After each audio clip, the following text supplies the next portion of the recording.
Good morning, everybody, and welcome once again to Arnie's Fantasy World of Sports here on the Lenny Melnick Fantasy Sports Network. And it's Hall of Fame, of course. So on this, first of all, Martin Luther holiday, Dr. Martin Luther King Day is today, and it's time to think about the efforts that he put forth during his life to help so many people. Take a moment, think about how that one person helped to change Major League Baseball, really, too. It's had an effect in so many different areas of so many different lives.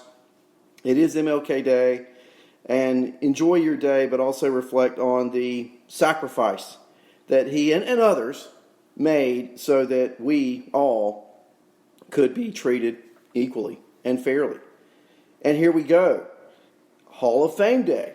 Tonight at 6 p.m. it's going to be announced who are the new members of the Major League Baseball Hall of Fame. And of course, there was a lot of talk and a lot of reading over the weekend about Larry Walker and will he get in this year?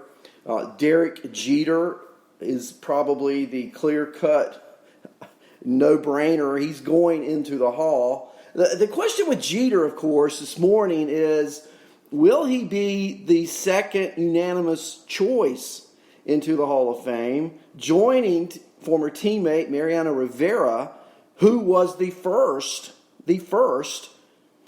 unanimous choice on the first ballot Hall of Fame inductee?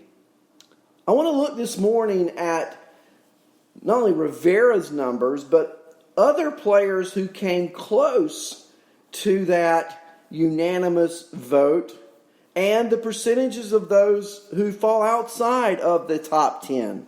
It's amazing the names you're going to hear this morning. So let's get right into it.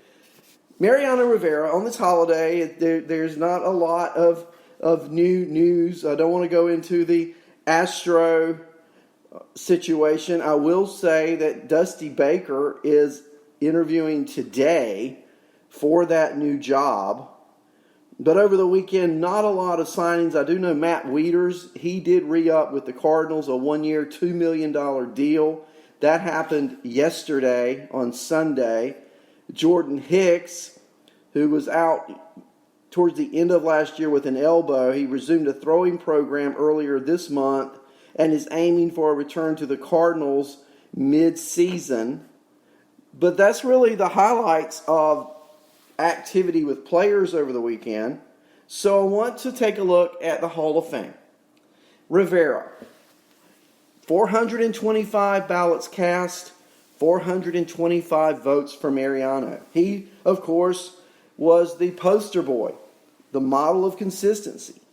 He had a sub-3 ERA in 17 of his 19 big league seasons and a sub-2 ERA in 11 of those. He had 652 career saves, a 13-time All-Star.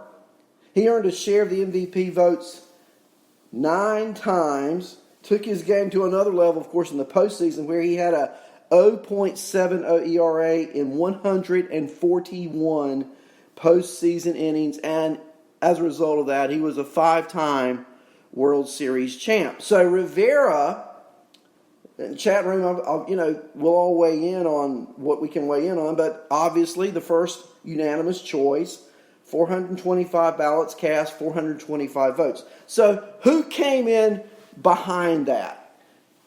The person closest to unanimous vote, other than Rivera, Ken Griffey Jr. In 2016, 440 votes cast. Griffey got 437 votes. I'd love to know, as we go through this, who were the 3 idiots who didn't vote for Ken Griffey Jr.? Just like who were the 5 idiots who didn't vote for Tom Seaver, who's our number 3 guy. We'll talk about that. I mean, it's amazing to me how writers who vote for Hall of Fame, who are should be, the most objective people, somehow can't vote for Ken Griffey Jr. And my whole point of this show is Rivera, it's great that he was unanimous choice, but there should have been so many other unanimous choices into the Hall of Fame. And Ken Griffey Jr. is one of those. A 13-time All-Star, over 600 career home runs. The kid came into the major leagues at age 19. What a career. Tom Seaver, 425 votes out of 430. The Amazons, 1969, Tom Seaver, a 20-year career. And now, of course, he's going through a very difficult time in his life. But he won the 1967 NL Rookie of the Year. He had 3 Cy Young Awards, World Series champion, 3 ERA titles, 5-time strikeout champ. He leads the league, or the Mets rather, in almost every important starting pitching category, including ERA, 257, wins, 198, strikeouts, 2,541, shutouts, 44, complete games, 171, and that's just with the Mets. You know, he had a career after the Mets with the Reds. He went on to play with the White Sox. He finished his career with the Red Sox, and I've always thought, had Seaver not gotten injured in 1986, because he was pitching really well, wouldn't it have been interesting to have him pitch in the 86 World Series against who? The Mets. But Seaver only came up 5 votes short of being a unanimous electee. Number 4 on my list. Rivera, of course, number 1, he gets unanimously. Griffey, number 2. Seaver, number 3. Number 4, Nolan Ryan. I mean, how can you not vote Nolan Ryan into the Hall unanimously?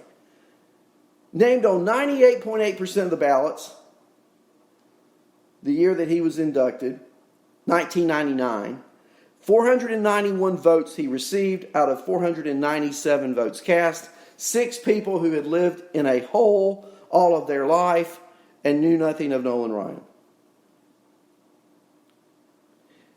6 voters left him off the Hall of Fame ballot, 1 fewer than the number of no-hitters that he threw, 7. 27-year career, 7 no-hitters, the most by any player in Major League history, as are his 5,714 strikeouts. He won a pair of ERA titles. He led his league in strikeouts 11 times. He had 6 300 strikeout seasons. He's tied with Randy Johnson, the big unit, for that, the most all time. Number 5.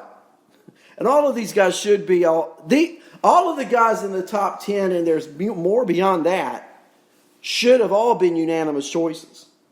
Cal Ripken Jr., number 5. The 2007 inductee. 545 ballots cast that year. Ripken received all but 8. He had 537 votes, 98.5%. Of course, we know Ripken as the ultimate Iron Man. He set the Major League record by playing in 2,632 games consecutively. He also made 19 consecutive All-Star Game appearances from 1983 through 2001, and his final one when he was 40 years old.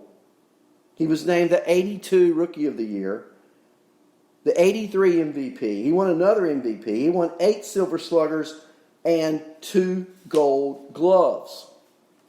Number 6, Tyrus Cobb, 1936 inductee, 226 ballots. He was named on 222, 98.2%. And of course, I never saw him play. I only know what I read. But he was cantankerous sort. And I'm sure there were 4 people he had really ticked off.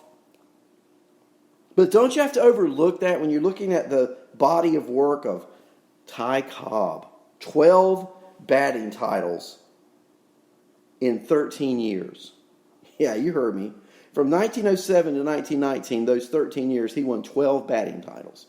He hit .377 with a .967 OPS, 744 stolen bases, and just 472 strikeouts. Can you imagine having Ty Cobb on your fantasy teams now?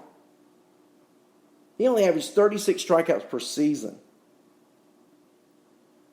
The only season he didn't win the batting title during that 13-year run was in 1916, and that year he hit 370, second to Tris Speaker, who hit 386.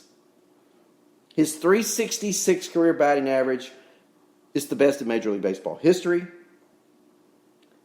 And he also, this is probably a fact not many people recognize right off the bat, Cobb was more than just a batting average running guy. He led the league in slugging percentage 8 times during that incredible 13-year span. And he wasn't unanimous. I'm going somewhere with this. I'll get there in a few minutes. George Brett, number 7, a 1999 inductee, named on 488 of the 497 ballots cast that year, 98.2%. Spent his entire 21-year career with the Kansas City Royals. He was a 13-time All-Star, helped Kansas City win their first ever World Series title in 1985. Brett was a 3-time batting champion, including his 1980 season when he flirted with 400 and finished the year with a 390 average. At that time, that was the highest average since Ted Williams hit 406 in 1941. And Brett and Williams remained the only players since 1940 to hit at least 390 with a 1.100 OPS or higher. Not unanimous. Okay, now this next one gets even more ridiculous. Number 8. Remember, I'm doing them in order of percentage. The closest to be unanimous to not closest. Number 8, 97.8%. Falling behind Brett, Cobb, Ripken, Ryan, Griffey, Seaver. Number 8, Hammering Hank Aaron. Yes. Only named on 97.8% of ballots, 406 out of 415. Of course, we know he broke the Babe's home run record in 1974, a record which had stood for 53 years.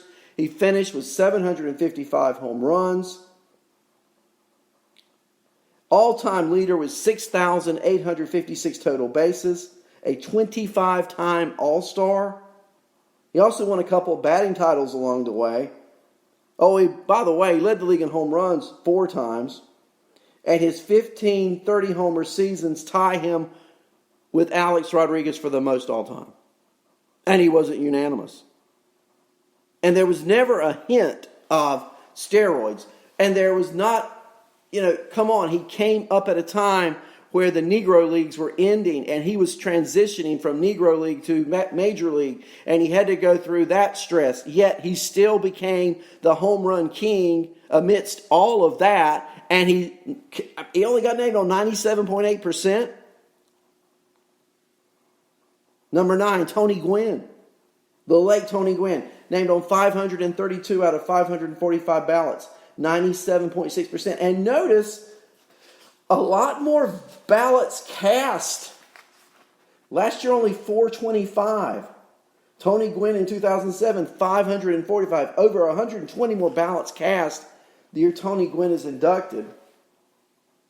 20 years in the major leagues. He hit 394 in 1994, which is now the highest average since Ted Williams hit 406 in 1941. He finished with a 338 lifetime average and never struck out more than 40 times in a single season.